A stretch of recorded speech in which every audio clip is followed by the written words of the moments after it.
Salut à tous et bienvenue donc dans ce premier tutoriel consacré à l'installation et à la configuration de WAMP Server sous une plateforme Windows. Donc WAMP Server vous permet donc de créer, d'éditer et de tester directement en local vos fichiers HTML et vos scripts PHP.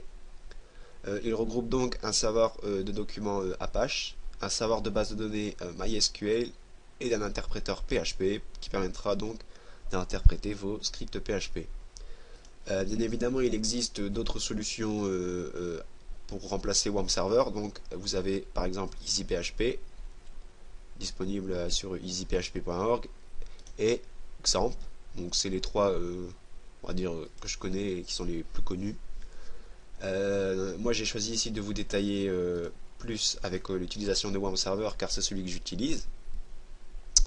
Donc, tout d'abord, vous vous rendez sur le site officiel et vous allez dans la rubrique télécharger.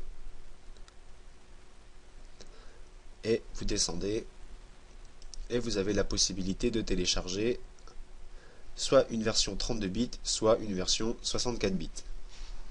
Et on est donc à la version ici 2.1. Moi j'ai choisi de vous montrer par contre l'installation de la 2.0, mais cela reste extrêmement similaire par rapport à la version 2.1. Donc j'ai déjà téléchargé la version 2.0. Je lance l'installation, je fais exécuter, suivant, j'accepte, suivant. Je choisis de l'installer donc dans le C et dans le dossier WAMP. Donc suivant, je me demande qui crée des icônes et je fais installer. Donc ça va relativement vite. Il va me demander donc maintenant de choisir un navigateur par défaut. Donc moi j'utilise Google Chrome. Donc pour ça je vais le chercher dans son dossier d'installation. Hop, et je mets l'exécutable. Si vous utilisez Firefox ou Internet Explorer, vous faites de la même manière. Vous allez chercher à l'endroit où vous l'avez installé et vous faites OK en prenant l'exécutable. Par contre là je vais revenir. Ici on vous demande les paramètres pour les serveurs mail. Comme moi je n'en ai pas d'installé sur ma machine, par défaut il vous propose ces options là, donc vous pouvez les laisser et vous faites suivant. Et ici vous faites terminer. Donc j'ai un icône qui s'est créé. Ça je peux le supprimer, j'en ai plus besoin.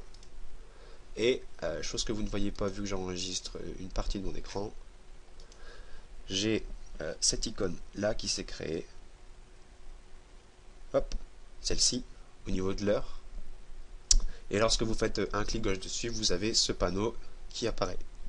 Donc vous avez la possibilité de consulter votre page localhost, la page phpMyAdmin, ici la navigation dans certains dossiers, et ici des actions rapides concernant l'administration, donc pour démarrer, arrêter, redémarrer les services.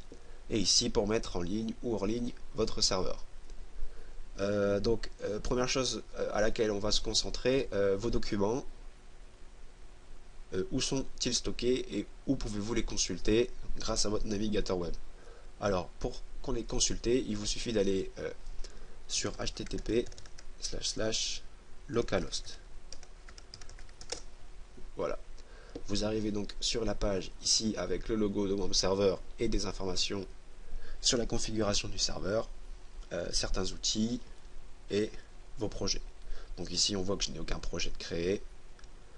Et donc pour créer les projets et pour lister les documents, il faut que vous ouvriez votre navigateur, votre Explorer, et que vous vous rendez dans le dossier où vous avez installé WAMP. Donc ici c'est dans C WAMP, et vous avez un dossier 3W. Ce dossier donc contient par défaut index.php.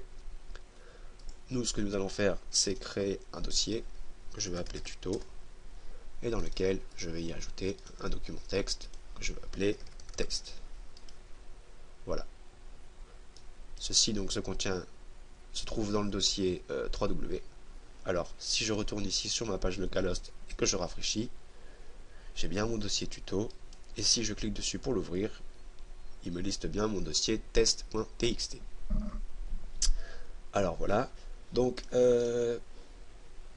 petite configuration à apporter si vous le souhaitez. Vous n'êtes pas obligé de le faire. C'est-à-dire que là j'ai installé donc WAMP sur ma partition où se trouve Windows.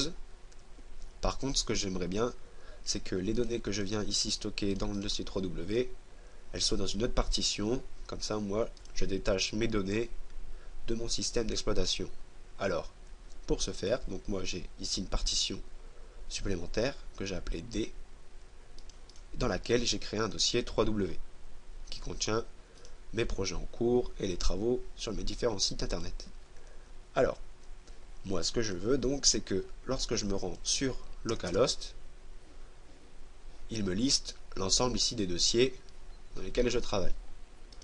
Donc, première chose que je vais faire, c'est aller dans le dossier C, WAMP, 3W, et ici je vais supprimer l'index.php, et je rafraîchis, et donc ici il ne voit et il ne trouve que le dossier tuto.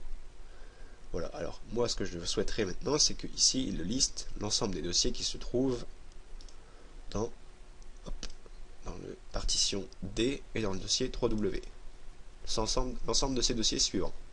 Alors, pour ce faire, hop, vous allez dans le dossier où vous avez installé WAMP, dans le dossier bin, dans le dossier Apache, Apache et son numéro de version, dans le dossier configuration, et vous prenez votre fichier httpd.conf. Vous faites clic droit et vous l'éditez avec n'importe quel éditeur de texte. Ici j'utilise Notepad++. Et donc, pour changer la redirection des documents, ici vous allez donc dans document route, donc ça se trouve à la ligne 178 pour moi, et vous remplacez ici le chemin, donc c2.wamp, moi je veux que ça aille dans ma partition D et dans le dossier 3W. Et vous le faites aussi un tout petit peu plus bas, dans ici, directory, vous remplacez par D2. Vous enregistrez votre document, vous retournez ici, et je rafraîchis. Donc on voit que ça ne fonctionne pas. Pour cela, vous devez ici, lorsque vous faites un clic gauche sur l'icône, faire redémarrer les services. Donc hop, je viens de le faire, et si je me rends à nouveau ici et que je rafraîchis, je vois bien que j'ai la liste de mes dossiers sur lesquels je travaille. Donc voilà. Petite chose supplémentaire, si vous, par la suite, je vous détaillerai peut-être dans un prochain tutoriel les fichiers de configuration Apache, donc les htaccess et les htpassword, par défaut ils ne fonctionnent pas donc sous WAMP. Pour ça il faut aller éditer toujours le même fichier, et cette fois-ci aller au niveau des modules, donc ils sont tout en haut du fichier à ce niveau là. Et ici on a un module qui s'appelle mod_rewrite et qui est commenté avec le JS. Donc vous supprimez le JS, vous faites enregistrer, et même procédure que tout à l'heure, vous redémarrez vos services. Hop, je viens de le faire. Et donc comme j'avais des projets dans lesquels il y avait des htaccess, cette fois-ci on va les voir, ils se sont apparus. Donc voilà. Toute dernière petite chose que je voulais vous montrer, c'est taper localhost. Pour moi c'est un peu long, je trouve. Après c'est selon chacun. Vous avez la possibilité de créer des marque-pages rapides, etc. Mais moi j'ai plutôt l'habitude de taper dans ma barre d'adresse, et localhost, donc c'est pas on va dire très évident. Et ce que je souhaite faire par exemple, c'est remplacer tout ceci par 3xw / et puis comme ça j'accède directement à mes projets. Alors pour faire ça, vous ouvrez votre Explorer, vous allez dans votre dossier Windows, le dossier System32, le dossier Drivers, etc, et vous avez votre fichier host. Alors pour ça vous l'éditez toujours avec un éditeur de texte. Voilà, par défaut il est de cette manière. Donc ici vous rajoutez simplement une ligne, vous recopiez exactement ce qui se trouve au-dessus, et à la place de localhost, nous on souhaite écrire 3xw. Donc j'enregistre mon fichier, hop, et ici si je teste, donc je mets 3xw / et je fais entrer, on voit que ça fonctionne correctement. Donc voilà, j'espère que ce tutoriel vous aura plu. Si vous avez des questions ou des remarques, n'hésitez pas à utiliser le formulaire de contact. Et à la prochaine pour de nouveaux tutoriels.